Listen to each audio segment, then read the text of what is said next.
Good morning. Welcome again to our genealogical series. And we have with us Mr. Petermeier, who will be talking about filling the pages of family Bibles. So I present to you, Mr. Petermeier. Thank you, Jackie. Again, part 3 of this genealogy series. I'm so happy to be here. Thank you and to the Fort Meade Public Library. I really enjoy this program. As we were just talking a little bit ago, just another opportunity for outreach and letting people know the genealogical records here at the Polk County History Center and giving them an opportunity to maybe learn something. So today I'm going to talk about family Bibles, as you said. So that will get started. Before we really get into the thick of things, what is a family Bible? A simple answer for that is family Bibles are Bibles that are passed down from one generation of relatives to the next. They also have an added section, a blank section for family members to document early vital records. Depending on the publisher of the Bible, these blank sections may appear at different sections of the Bible. Sometimes they were near the front, other times in the back. Most of the time, they were found right in the middle, right between the Old Testament and the New Testament.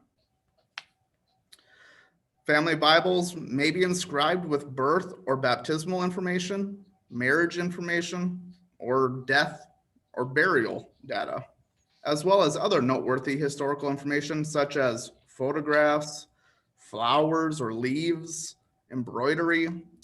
I'll give some examples of this here in a little bit when I talk about some of the family Bibles that are located here at the History Center. Many publishers began issuing large, ornately decorated Bibles designed specifically to satisfy both the family's genealogical and religious needs. Many family Bibles are well over 100 years old. One in our collection here at the History Center is the Joseph Taylor Family Bible that dates back to 1802, making it almost 220 years old. So if you ever get the chance to hold one in your hands, you're not just holding a book or a regular Bible, but part of your family heritage. It can be a great tool for establishing a family tree. Family Bibles were very popular in the 18th and 19th century and a little bit into the early 20th century.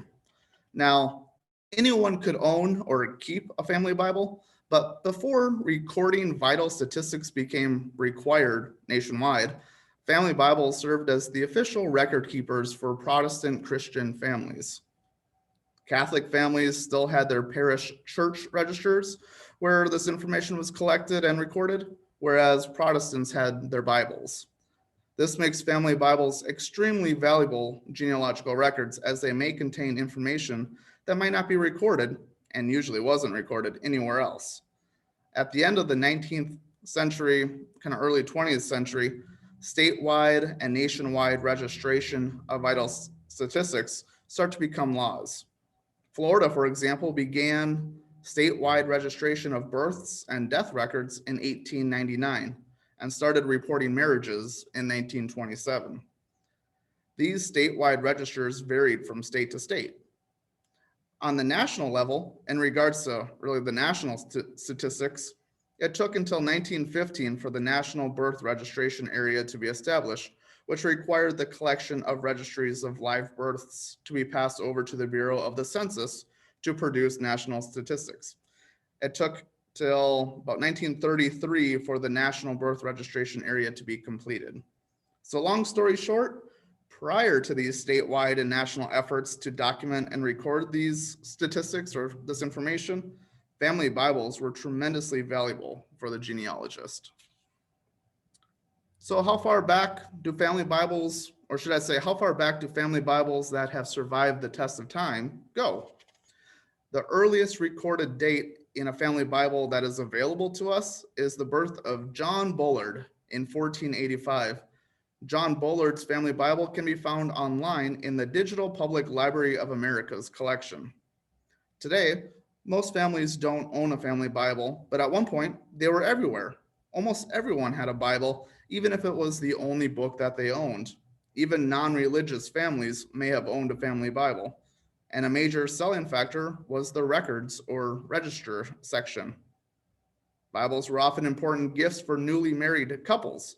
They allowed a couple to document their marriage, their birth of their children, family deaths, and other family history information for posterity and to use as proof when needed.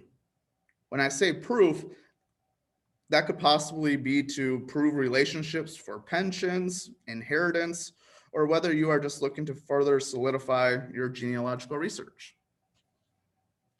The information found in a family Bible can be quite basic.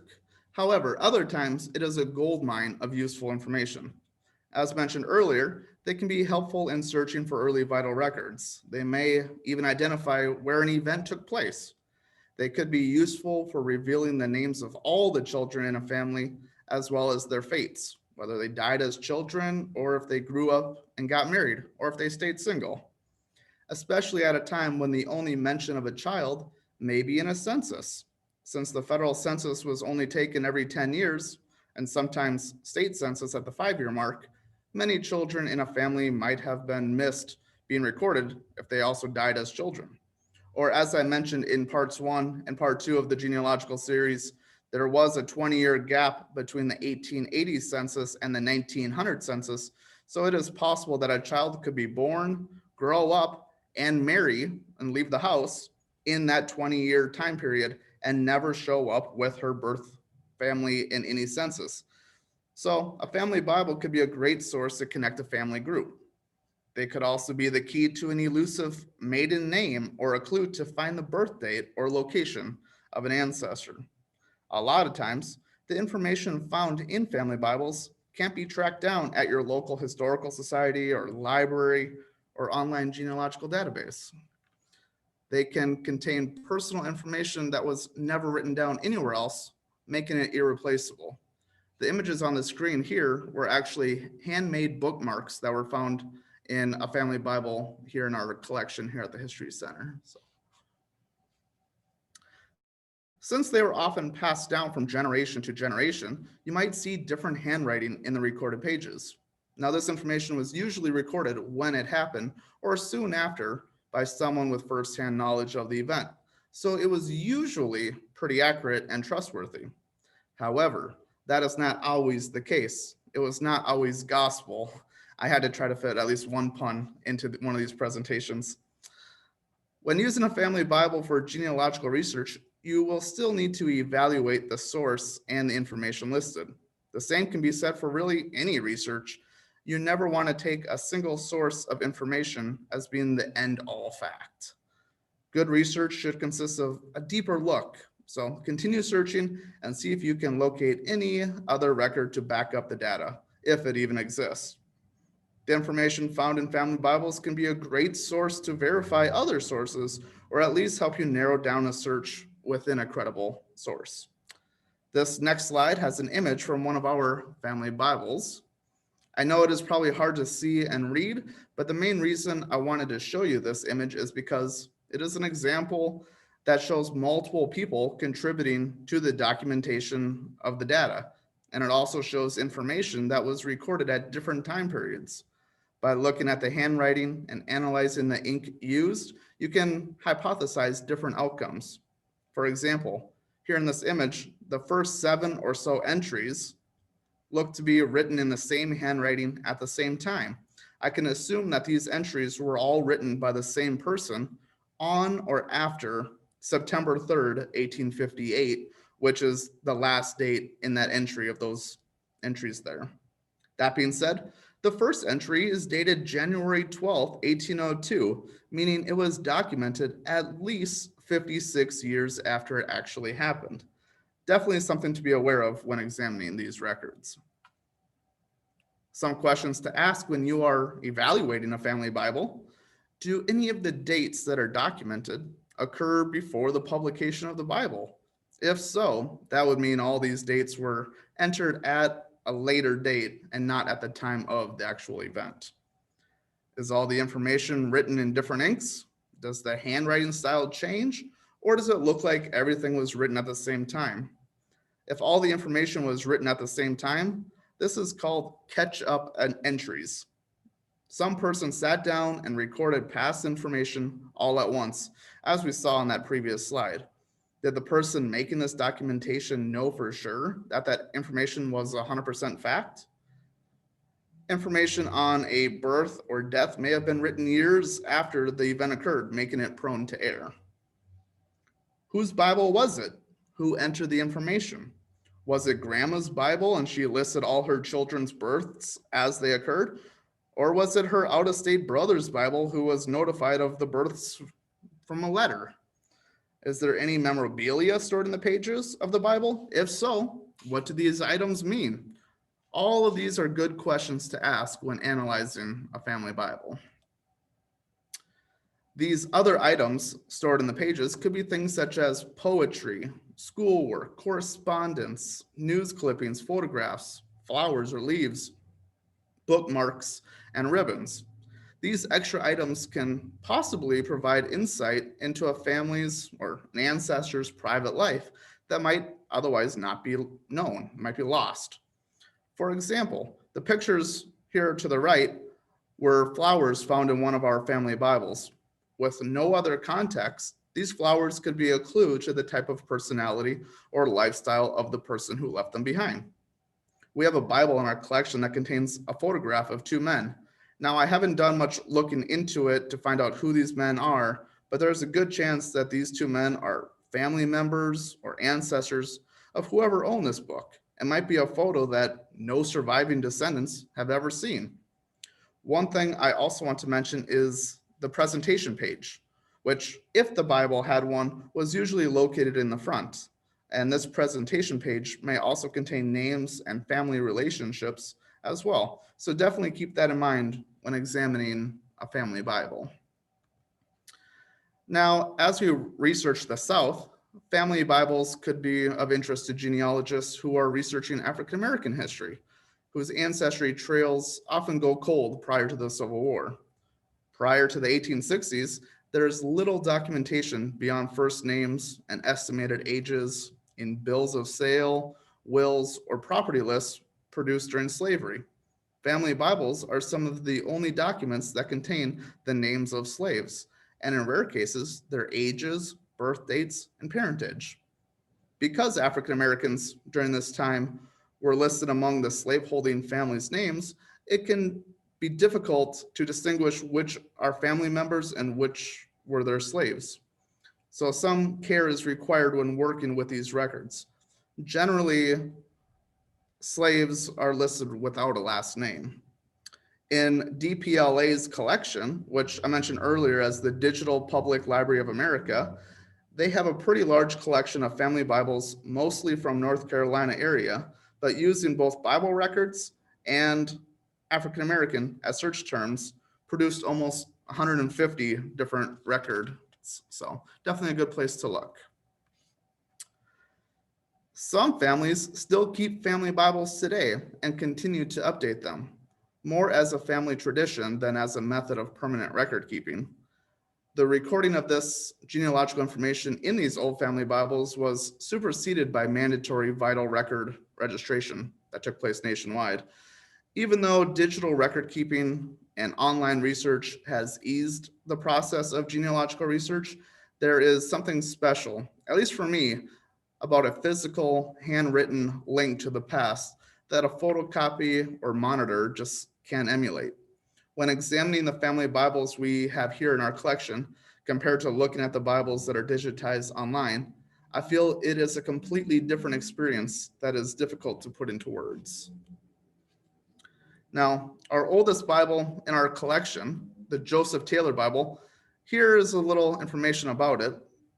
Joseph Taylor bought this book in New York in 1802. The Old Testament was printed in 1802 and was translated out of original tongues. The New Testament, which is featured in the image to the right, was printed in 1801 by M.L. and W.A. Davis in New York, and it is translated out of original Greek, making this book almost 220 years old. Vital records were recorded in the middle of this Bible between the Old and New Testaments.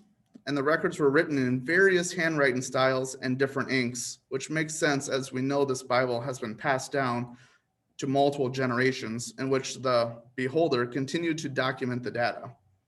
Also included were obituaries and death notices, which interestingly were sewn into the pages. They were literally sewn in with thread. There was also a scrap piece of paper that was also sewn into the pages. And on this scrap were Bible verses that were handwritten down by one of the members of the family. A handful of them are still visible. However, additional obituaries and death notices from the newspapers were attached and cover up some of those verses. I don't know if you can see that clearly on the screen, but here's a photograph of that sheet of paper. In the top left-hand corner, you can see the year 1857 written, followed by some of the dates and Bible verses. Over the top of most of these Bible passages are death notices and obituaries. And again, it might be difficult to see on the computer, but in person, you would be able to see that it is actually thread that I mentioned earlier that is sewn through the paper and knotted. The bottom right article, titled Death of a Centurion from May 31st, 1879, details the death of Miss Elizabeth Dorset, who was just a couple weeks away from her 102nd birthday. The article continues to mention that when she was real young, just a little over a year old, and the Revolutionary War was taking place, that she conversed with George Washington. She would have been really only 12 years old when Washington was inaugurated as president. Now, is this story true? Not sure, but definitely makes for a cool, interesting family story. Here is another image from that Joseph Taylor family Bible. You can see some of the different handwriting, as well as the obituary and death notice shown on the page on the right.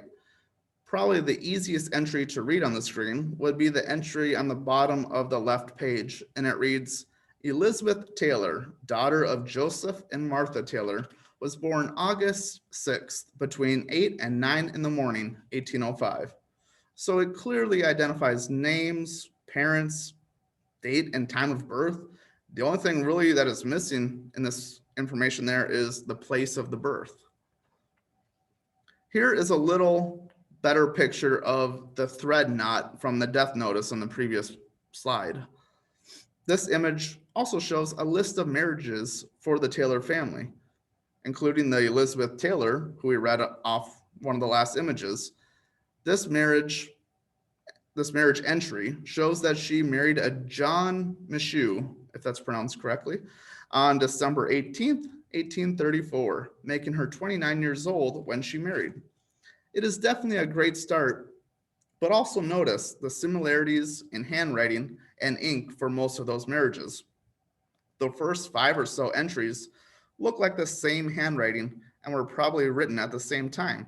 However, they range in dates from 1834 to 1846, meaning they were more than likely added in 1846 or later. The last entry looks like the same handwriting, or at least very similar to the other entries. However, you can see the ink is drying a little differently. Does that mean that the same transcriber recorded the last entry at a later date? The last marriage was dated August 1855, so it is possible the same person wrote the first 5 entries in 1846 and the 6th entry in 1855, or perhaps all 6 entries were written after 1855. It is hard to know for sure, but the larger the gap is between the actual event and when they were recorded, the greater chance for error. Now, there's too much data for me to transcribe and read off everything in this family Bible. However, some of the tidbits that you would pick up if you're researching this family are Joseph Taylor, the guy who bought the book. You'd find out who his parents were, when his birth date was, who he married, and when he died, learning his age at each event. We learn that he married Martha Dorset, and we learn when that marriage took place. We also learn who Martha's parents were, as well as her birth date and death date. We are also introduced to her maiden name, Dorset. Martha was born October 16th, 1775, to Joseph and Hannah Dorset. She died April 25th, 1850, at the age of 74. This family Bible illustrates that Joseph and Martha Taylor had 13 children, and we get the names, birth dates, and death dates of all these children, including in many examples specific details such as what time of the day they were even born. We get an understanding of which children married and what their spouse's name was, as well as those dates, possibly leaving us with additional maiden names, depending on the ancestor that you're researching. Additional stories and family details that were pulled from obituaries, such as that Elizabeth Dorset possibly meeting George Washington and then living to be over 100 years old. We learn small personal details, such as Bible verses that held a special meaning. Family Bibles, such as Joseph Taylor's here, can help answer a lot of questions. It can also lead us to asking more questions. For example, we know Joseph Taylor bought this book in New York in 1802. How did it make its way down to Florida to the Polk County History Center? With further research, we were able to trace this Taylor family Bible down to the former secretary for the Bartow Chamber of Commerce, who happened to also be named Joe Taylor. He was also a member of the Masonic Lodge of Bartow and was a member of both the Florida State and National Chamber of Commerce. This Joe Taylor, also known as Joseph Dorset Taylor, there we see that maiden name of Dorset from earlier, he passed away in June of 1953 in Bartow, Florida. After his death, his family gifted the family Bible to Reverend Russell S. Carlton, who was the rector of the Holy Trinity Episcopal Church for almost 24 years. After Reverend Carlton passed away, his wife Alice donated the Taylor family Bible to us. So that's how it made its way to us. This leaves us with a great example of how family Bibles and continued research can connect some of the missing links in a family history. Now that we have some of the dates and names and lineage patterns from the family Bible, it will make it easier to research and locate a specific ancestor. In Joe Taylor's experience, I can only imagine how many other Joe Taylors there might be. But with that added information that we gain from that family Bible, we can feel confident in which Joe Taylor is which. For example, here's a photo of our Joe Taylor along with his wife from a passport application, which is confirmed with the corresponding dates, places, and the names of the parents. Family Bibles can be very diverse. Some can be as vast and detailed as the Taylor family Bible, others can be less helpful. That being said, you never know what you're going to find. The image on this slide was from another family Bible in our collection. It contained less data than that Taylor Bible, but it also had this gem. This is a family temperance pledge. The rest of the text is pretty small, but it reads, "Believing is to be better for all. We, the undersigned, solemnly promise, by the help of God, to abstain from the use of all intoxicating drinks as a beverage." So quite interesting. I don't know what is more telling of this family, the fact that their family Bible has this page in it, or that nobody had signed it. And to be clear, this was not just a blank, unwritten Bible. There are names and information written throughout the Bible, just not on this page. So very interesting. These images are not the best quality. I apologize for that, but these are from another family Bible in our collection. This happens to be a Swedish English Bible. The image on the right shows the Swedish variation along with the English transcription. And this page is from the Gospel of St. Matthew. The image on the left points to this Bible dating back to 1880. It also gives us a couple birth and death records. Olaf Einar, who was born in April, and it is hard to make it out through the poor picture quality, but I believe it says 1793, and he died in July 1794. And there is Olaf Arthur, who was born in August 1784 and died in January 1791. So as you can see, these Bibles can be very different from one another, but also very interesting. Other family Bible related resources that can be found here in our library at the History Center are Florida Connections Through Bible Records. This source was created through the effort by Ann Wood Taylor, Janet Wolfe, and Mary Lee Barnes Harrell to collect and preserve Bible records with a connection to families here in Florida. We also have Virginia Bible Records, which is a book that itemizes births, marriages, and deaths that were found in almost 500 Virginia family Bibles. Alabama Bible Records, which is similar to the Virginia Bible Records listed above, but for Alabama. Georgia Bible Records, a series of books compiled by Jeanette Holland Austin, using about 1,000 family Bibles. We also have other various compilations and transcriptions of family Bibles from across the southeastern United States.